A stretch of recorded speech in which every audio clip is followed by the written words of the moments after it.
તમે વ્યાવસાયિક ગાયક ક્યારે રહ્યા?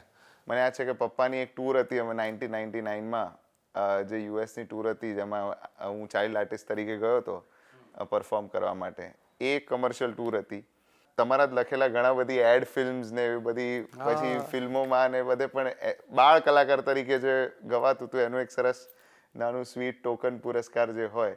એટલે એ વ્યવસાય તો ચાલુ, પણ ઓફકોર્સ મેડિસિન પત્યા પછી એક પ્રોફેશનલ એન્ટ્રી શો બિઝનેસમાં, જે અત્યારે બહુ જ સરસ રીતે ફૂલીને ફાલ્યો છે, એવા શો બિઝનેસમાં એન્ટ્રી આઈ થિંક મેડિસિનના અભ્યાસ પછી જ્યારે મેં ગરબાની શરૂઆત કરી પપ્પા જોડે સ્ટેજ પર, ત્યારે એક સરસ પદ્ધતિ પાછી ફરીવાર શરૂ થઈ.